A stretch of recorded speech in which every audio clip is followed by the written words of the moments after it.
Hey, thanks everybody for hopping on today's podcast. I am Brian Kraus. I'm with Idaptive, and today we're talking with my buddy Rajesh Pakev. He's our director of product management, and in particular, he focuses on next generation of access and identity as a service. With that said, we're going to dig a little bit into remote access and how you do this with legacy apps. So to start, Rajesh, tell me a little bit about yourself and what you do over at Idaptive. Oh, thanks, Brian. Hello, everyone. I'm Rajesh Pakat, one of the directors, product managers at Idaptive. So I come from a pretty solid background on identity and access management since 2002. Was working at Oracle for almost like 12 years, and then came out to Idaptive to try out this next gen access platform. The platform is solid compared to many other vendors out there. So just wanted to see how it all works, right? And I've been focusing on the app services and the lifecycle management side of the product. So happy to discuss on whatever we want to discuss today, Brian. All right, well, fantastic. So, with that said, talking a little bit about applications, I mean, that's what we want to drill into today. Now, right now, of course, just with the state of the world, kind of with some of this COVID outbreak going on, remote access is something companies are doing en masse, something we've never seen quite so many workers working from home. I'd say, as I'm just reading through a lot of articles out there, watching different videos, whatnot, everybody is talking about VPN, the necessity for that. However, I think there's probably a little bit of a gap there and some risk that's not being addressed. And I want to see from your perspective, what do you see as some of this risk out there with companies that are going towards VPN? Okay, that's a nice question. Yeah, so VPN has been very monolithic, right? So it has been a connection for all. So you have many different applications on the corporate internet that you want to expose to your end users working remotely. And surprisingly, many customers are realizing it now, and they're all scrambling around to find a VPN solution, right? But then again, VPNs are legacy. If you see, it is like it's more of a site-centric approach, wherein for each of the sites that you have across your geographically distributed locations, each site hosting the applications will require a separate VPN infrastructure, right? And when we talk about VPN infrastructure, it is like big boxes which are very expensive to maintain, very expensive to scale around, right? So from a security point of view, what I would say is, once you authenticate as a user into a VPN infrastructure, there is no trust zones, right? So everything is open to you, right? So it encourages lateral movement. As expose all the resources across your internet, right? So the attack surfaces are pretty wide, and there is lateral movement. The hackers can come in and move across and hack into multiple systems. And also all resources are discoverable in your firewall port, right? I can just run a firewall discovery, and I can see all the application URLs which are behind the scenes, right? So it is not a per app kind of a tunneling. It is a tunnel to your entire resource or your intranet, and everything is exposed.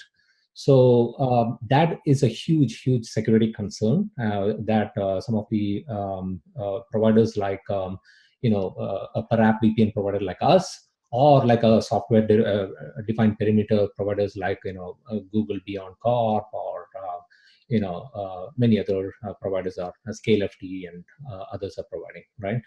So yeah, I would say security wise, user experience is one of the other thing that is very bad so you need to install your corporate VPN agent, and you'll have to connect it every time to the nearest or to whichever application that it connects to. And if you have to connect to a different VPN application protected by a different VPN, you will have to disconnect and reconnect to that VPN infrastructure, and so on and so forth. And it becomes really messy when you're accessing from your mobile apps, right, or mobile devices. So, so those are some of the drawbacks of the legacy IPsec or SSL VPN as well. All right. No, so it makes a lot of sense. When you look at it, VPN looks like a real nice, easy solution, right? I go out there, set up a VPN, I'm giving someone access right into the network. Awesome. You can see all the apps, but then before you know, we start to see a little bit of a breakdown. You can literally cross the apps. With it, why do I even want to see everything? I probably just want to get to the app to do my job. And you don't have a per app policy, right? So you will have to, how do I control policies, right? And how do I say that this user can only access certain set of apps behind the firewall, right? I don't have a way to do that. So it is grant all and then do whatever you want. It's like handing over the keys to the kingdom to a hacker, right? No, makes a lot of sense. I mean, definitely, it's kind of a very traditional problem, but at least when it's on network, you have a little bit more control because it's, in the perimeter of what you're working with across, routers, switches, firewalls, whatnot. But that perimeter is kind of solid. So, right, the perimeter is all expanded. Oh, 100%. So let me ask you a question here. With that said, I mean, we've mentioned a couple times, well, you've mentioned a couple times, in particular about direct access connecting to the app. How do you recommend to expose just individual apps so users can get access to what they need? Yeah, so for that, solutions like Idaptive can come into play, where you have an app gateway, which is also if you see the service initiated flow of the zero trust access or the SDP, right? The service, the software defined perimeter concept. If you see that, there is a connector which is hosted within your corporate intranet. There is no firewall tunnels to open up, right? So it is all within the thing, and it can be installed on your any AD joined domain controller or AD joined workstations, right? So it is just a connector sitting on the corporate, and it is the only one which has a secure SSL connection to your cloud provider, right? So by this method, what you're doing is you are obfuscating all the other application URLs and exposing only one URL, that is the connector URL, right? And the connector URL is also separate for each application. So you have, let's say an application A which is hosted in your on-prem app. So what you do is you just set that and configure that app in, say, Idaptive portal, and give an external URL so that your internal URLs are completely protected. And then you establish a secure connection between the Idaptive cloud and your connector, right? So in that case, it is establishing a TCP relay from your cloud onto the connector, and the SSL gets terminated at the connector, which is the gateway, and then it translates that global or the external URL to an internal app, right? Internal app URL, and then it grants access to the user based on the policies which have been set. If the access requires a certain second factor authentication because he's a new user, or he's accessing the user the access is from a new device, etc., or if he's coming in from an IP address that is blacklisted, or a location which has violated geo-velocity kind of factors, then it will prompt for a second factor, right? So basically what you're doing is extending the intelligent behavior-based access controls to your on-prem apps as well, right? So it is a simple setup. You don't have to do any infrastructure changes or any application changes in order to enable this. You just onboard that application, provide certain policies for your second factor, and then that's about it. It's all there available to you. Okay, no, that makes a lot of sense. Just nice, clean, easy. I think, the fact what you're talking about here is now I can take that app, I can put it in a cloud portal. So now I have one point of access for my user. So we've definitely increased the user experience. And then the whole idea of the security control, that now I can have per app policies on there, that if it's a higher risk app or it's a higher risk user, depending how you define that, I suppose, I can ask for additional MFA. Now, question I have here: when we're looking at on-prem apps, what kind of apps are these? Do you see out there? Is there something to be mindful of, or a certain kind of app we look for? Yeah, so the app gateway can support any apps which are on-prem and webified. So which means that any app that supports that can be accessed through a web browser using HTTP or HTTPS protocol, right, can be protected, right?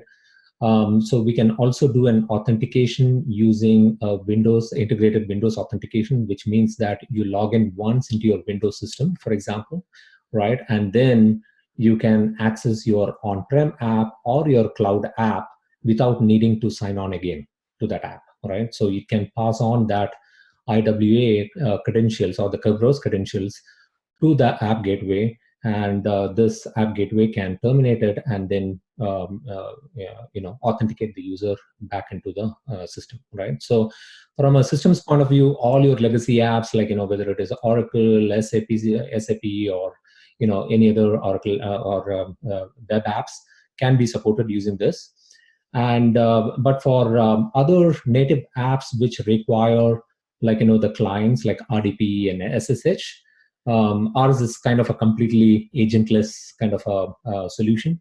But those kind of solutions require an agent to be running on those systems in order to speak back, right?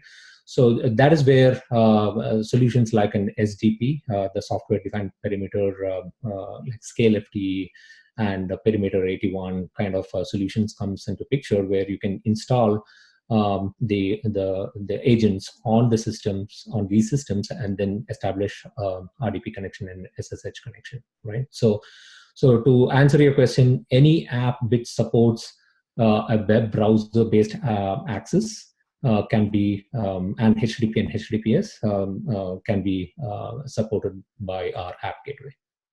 Okay, so probably at the end of the day, it sounds like probably 95%, probably more like 100% of all end user apps, you're probably in good shape. Sure, there's always going to be those weirdo IT use cases. Of course, for those guys, that's why you have VPN.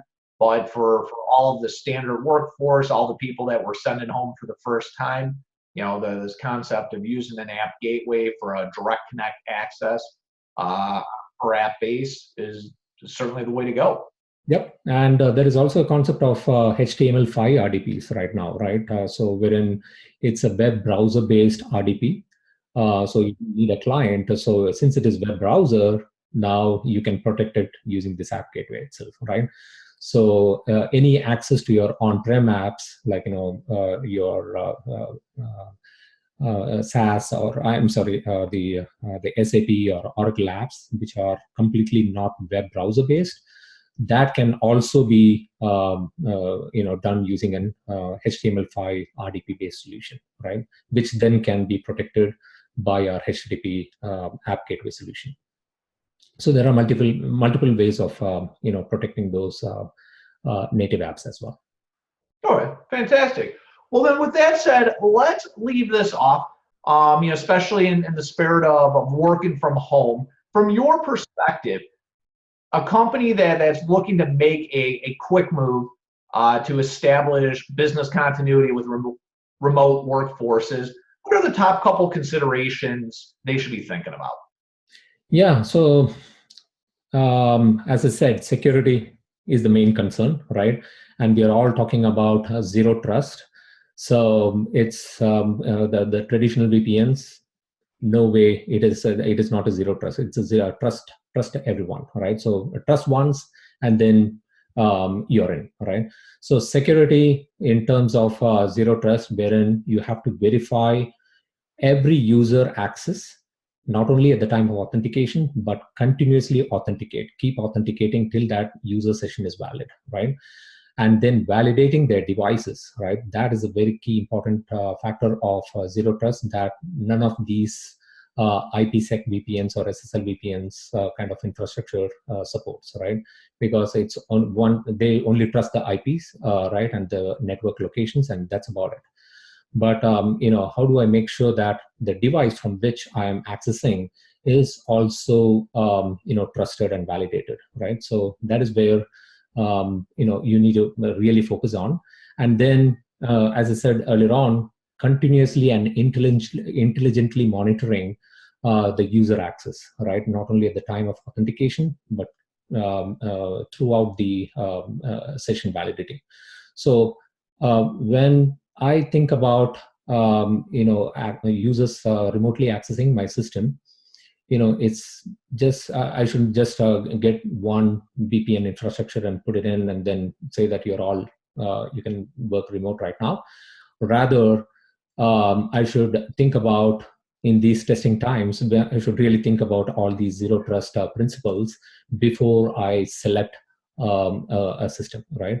And I should also have a ways and means of securing my applications on a per app, per user, per device kind of a basis, right? So, so those are some of the so security-wise, user experience and cost is something that I would keep in mind when I'm selecting a solution for for testing times like this.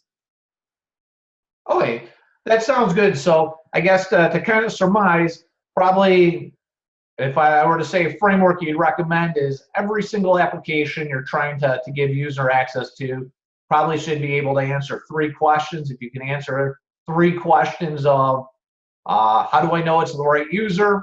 How do I know they're coming off a good device? And how do I know they're only accessing what they're supposed to be? And I can monitor this. I've probably got a pretty deep security policy off those 3 questions, all the other good stuff. Yeah, and as long as you can monitor and trace back with audit logs as to what the user did at any given point of time, you're in great shape. Well, thank you so much for your time today.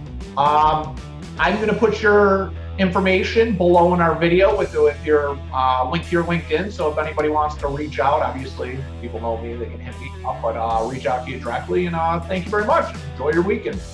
Thank you so much, Brian. Bye-bye. Take care, buddy. Bye.